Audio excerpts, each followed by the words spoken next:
Bueno, muy buenos días, compañeros. A continuación vamos a hacer la entrevista a Laura Salas Arbeláez, de la cual nos va a dar su opinión y su conocimiento acerca de unas preguntas establecidas con anterioridad. Hola, profe, ¿cómo se encuentra? Muy bien, muchas gracias. Gracias por la invitación. Gracias a usted, profe, por acompañarnos. La dinámica va a ser muy sencilla. Consta de 5 preguntas, de las cuales nos gustaría saber su pensamiento acerca de ellas. ¿Está lista, profe? Ok, sí, dale. Bueno, la primera pregunta es, ¿cuál es su definición de motivación y liderazgo? Bueno, antes de comenzar a responder la pregunta, yo les voy a dar como las respuestas a partir de mi experiencia tanto docente como mi experiencia profesional. Digamos que en términos de profesional, la motivación siempre está encaminada a satisfacer las necesidades que tienen los empleados, o sea, la motivación en las empresas. En la práctica, esa motivación está muy dada por la satisfacción general que tienen en un área, en un departamento, o sea, se puede medir de diferentes formas. Y en términos de liderazgo, en términos teóricos, digamos que está más enfocada a la influencia que se tiene sobre esos empleados a nivel de liderazgo empresarial. Es como yo logro que un empleado haga algo sin necesidad de que esa persona lo haya pensado previamente, sino que yo lo impulse hacia allá. En términos prácticos, el liderazgo sí es un concepto que, digamos, es un poco desconectado de lo que es teórico, porque hoy en día se piensa más en liderazgo como en características personales, como en rasgos, como en elementos que tiene alguien que generalmente se le asocia al carisma. Entonces, digamos que hay como una diferenciación en la definición entre lo que es teórico y lo que es realmente práctico y que piensan las empresas. Esa es como la orientación que hay en las definiciones. Ujú. Listo, bueno, muchas gracias. Pasamos a la siguiente pregunta. ¿Qué cree que la motiva a usted? Bueno, en lo personal, pues de un poco para los que no me conocen, mi experiencia es en un campo profesional en un principio y luego me dediqué completamente a la docencia. Cuando estaba en el campo profesional, lo que más me motivaba era como tener estatus, como tener crecimiento en la empresa, pero luego me di cuenta pues que eso no era realmente como lo que mis necesidades, que yo tenía más necesidades como de logro, de cumplir mis objetivos, de sentirme en un buen ambiente laboral. Entonces, cuando ya busqué, digamos, ser profesora, era más encaminado a sentirme cómoda, a sentirme estable, a sentir que lo que me estaba brindando la empresa, que en este caso pues, han sido las universidades y en el último lugar pues la Universidad del Valle, que es donde estoy actualmente, pues me diera una estabilidad en donde yo no tuviera que rendir cuentas a un jefe, no tuviera que trabajar bajo presión, que realmente yo pudiera escalar, pero de acuerdo a mis propios impulsos, o sea, que nadie me obligara a escalar. Entonces, a nivel profesional, lo que más me motivaba, digamos, y lo que me motiva para ser profesora es, digamos, las condiciones laborales que tengo al pertenecer a la universidad y a la Universidad del Valle. Cuando ya me vinculo a la Universidad del Valle, lo que más me motiva es saber que la universidad me brinda elementos de formación, hay un buen salario, porque pues no me puedo quejar del salario, y también que de una u otra forma los estudiantes siempre le están respondiendo a uno. Cuando uno trabaja en la empresa, realmente los clientes no le responden, o sea, uno trabaja para ciertos grupos de personas, para clientes, para su jefe y a veces ese reconocimiento no está. En cambio, cuando uno es docente, el hecho de que el estudiante entienda, que el estudiante le diga cualquier palabra que dice, ay, ya entendí, no entendí, qué bien, profe, o que uno los ve después de que se gradúan y dicen, bueno, yo aprendí muchas cosas en su clase, yo creo que los satisface bastante a uno y me motiva como a estar en este campo.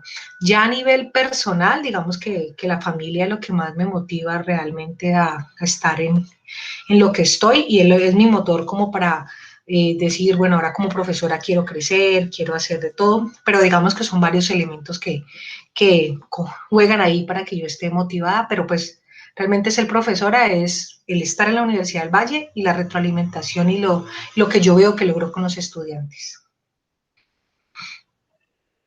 Muy bien, profe. Pasamos a la tercera pregunta. Ahora, ¿cuál cree usted que es la mayor motivación de los trabajadores dentro de la organización? En los momentos que yo trabajé como profesional, yo trabajaba en el área de gestión humana y ahí era bastante complicado pensarse en qué motivaba. Que uno llega a la conclusión cuando está en un área de gestión humana y es que el salario no es lo único. Uno creería que en un contexto como el colombiano, lo que más motiva a los trabajadores en una empresa es el salario, pero en muchos casos habían empresas donde los empleados realmente iban más allá. Y es decir, sí, ganamos un salario, pero por ejemplo el clima laboral es un elemento que muchas empresas no consideran, pero que es necesario. ¿Por qué? Porque tienen un muy buen salario, pero el jefe los trata mal, los compañeros de trabajo no se articulan constantemente a realizar sus actividades, por ejemplo, las personas que no tienen espacios para socializar con otros. Entonces, por lo menos cuando yo trabajé en empresa, era muy enfocado, por ejemplo, a crear programas de incentivos y beneficios.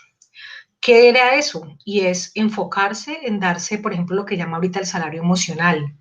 Entonces, tener buenas relaciones laborales, que haya felicidad en el trabajo, que realmente los trabajadores sientan que pueden crecer en la organización. Yo tuve también la oportunidad de trabajar en empresas familiares y algo que desmotivaba mucho a los empleados era el hecho de saber que nunca podían ascender porque el que estaba arriba de ellos era el dueño y pues el dueño no se iba a ir de su cargo.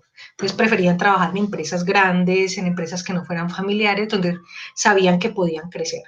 Entonces, como contextualizando, uno diría, en principio el salario, obviamente, pues muy complicado encontrarse a alguien que no quiera trabajar, pues, o que trabaje sin salario.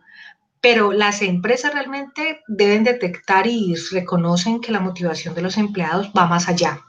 ¿Cuál es el foco que yo considero? Y es clima laboral, posibilidades de ascenso, posibilidades de promoción y un buen programa de incentivos y beneficios, o sea, las primas extralegales, más tiempo de vacaciones, las bonificaciones, el vincular a las familias, todo eso hace que el trabajo esté ahí.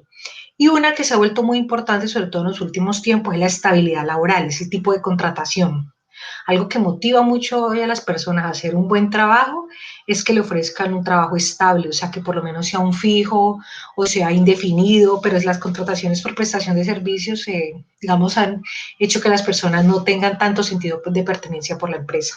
Entonces, sería lo que yo considero que motiva más a los empleados en las organizaciones. Muy bien, profe. Pasamos a la cuarta pregunta. ¿Cuáles son las características de un líder según su percepción?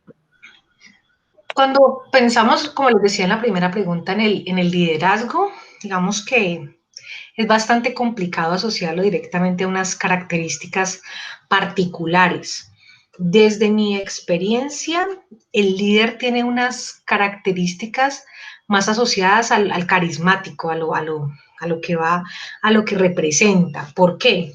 Porque es una persona que generalmente genera empatía, una persona que se sabe comunicar, una persona que sabe dar instrucciones, una persona que se preocupa por los demás. En diferentes empresas en las que estuve, sucedía que se hacían llamar líderes, por ejemplo, líderes de producción, líderes de ventas, pero al momento de comunicarse con sus empleados no sabían quiénes eran, no sabían si tenían familia, no sabían si eran personas que llegaban bien, si estaban enfermas, sufrían del corazón, eran diabéticos, entonces no tenían como ese conocimiento. Entonces, podríamos decir, hay muchas características que se asocian al liderazgo, muchos rasgos, pero creo que en la actualidad el liderazgo que se conoce como transformacional es el que realmente influye. ¿Por qué? Porque me preocupo por el otro, sé que lo motiva, sé cuáles son sus necesidades, conozco su entorno familiar, conozco sus condiciones laborales, entonces sé que la empatía que puedo generar, el buen proceso de comunicación, pues me ayuda a que yo diga, eso sí es un líder y no es cualquier persona que está dando instrucciones o que simplemente dice fulanito de tal, tiene que hacer esto, tiene que hacer lo otro. Entonces yo creo que eso es bastante importante y creo que es el rasgo que más podemos destacar de los líderes. Y también cómo es una persona que al conocerlo le ayuda a uno a que uno cumpla sus objetivos y salga adelante. Entonces que, bueno, ¿y qué te gusta hacer? ¿Usted quiere ascender? Bueno, entonces hagamos esto. Si te estudie, te orienta, o sea, se vuelve como un consejero también, uno de los rasgos que uno consideraría. Pero pues tendríamos un listado gigante, pero creo que esos son los más relevantes en las organizaciones actuales.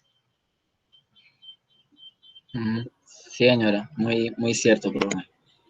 Eh, Vamos a la última pregunta, que es, ¿cómo motiva un verdadero líder? O sea, ¿qué necesita un verdadero líder para motivar a sus trabajadores?